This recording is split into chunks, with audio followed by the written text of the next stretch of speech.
Bonjour à tous, bienvenue dans cette nouvelle vidéo. Aujourd'hui je vais vous présenter la Firefly 6S, donc une caméra qui a la capacité de filmer en 4K à 24 fps et en 720p jusqu'à 120 fps. Nous allons donc tout de suite commencer par l'unboxing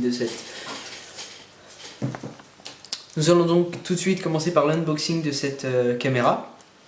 Donc je l'ai acheté chez Banggood.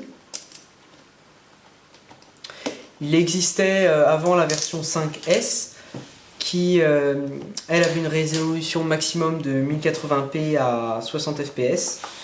Donc cette version offre, donc comme vous le voyez ici, la 4K. Donc elle se présente donc dans une boîte assez sobre. Donc à l'arrière on peut voir donc les informations techniques.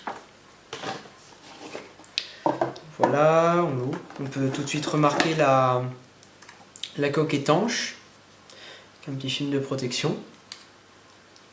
Donc la caméra se trouve à l'intérieur. Et ensuite, on peut soulever cette partie. Donc dedans, on retrouve,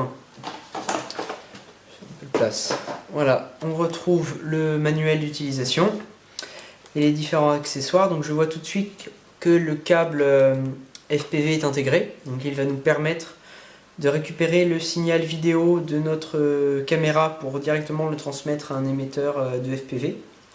Donc quand on l'utilise loin de nous, sur un drone par exemple. Et donc on va commencer à voir tous les accessoires. Donc là je vois qu'il y a des sangles à scratch, des sangles avec bloquoir. Voilà. On a ensuite ça m'a l'air d'être un adaptateur pour trépied, me semble-t-il. Oui, c'est ça. On peut le tourner, donc vous voyez, c'est pour pouvoir la fixer sur un trépied. Voilà. On a ici la petite batterie de 1600 mAh en 3,7 V. Donc c'est les mêmes batteries que GoPro. Ils en vendent également sur le site internet Banggood. Donc je pense que j'en achèterai des supplémentaires pour avoir plus de temps de batterie. Sur la coque, on voit qu'il y a déjà un adaptateur Quick Release sur la coque waterproof. On a ici un clip ceinture, lui aussi en Quick Release.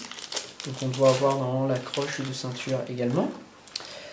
Un petit capuchon pour protéger la lentille, des petits rallonges de bras, encore des rallonges de bras, toujours des rallonges de bras. Ici nous avons le câble USB. Ici ça a l'air d'être les pads autocollants avec aussi une vis pour trépied. Voilà le clip ceinture. Nous avons aussi un quick release pour casque, c'est-à-dire qu'il est un peu plus rallongé. Donc là nous avons, très bien, je vois que nous avons des rechanges de stick autocollant 3M ainsi qu'une petite élingue en acier pour sécuriser la caméra quand on l'utilise, je pense sur une voiture ou quelque chose comme ça. On a un chiffon pour nettoyer la lentille. Nous avons également une accroche, donc ça doit être pour tout ce qui est vélo, petit arceau cage.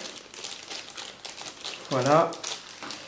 Et ici, dans ce sachet, nous avons des zips. Voilà, des colliers zip tout bêtement. C'est pratique. Donc voilà, ça c'était la partie ouverture de la caméra. Donc maintenant je vais passer à la partie où je vais vous montrer donc les fonctionnalités de la caméra, comment intervenir dans les menus et également la mise à jour du logiciel interne.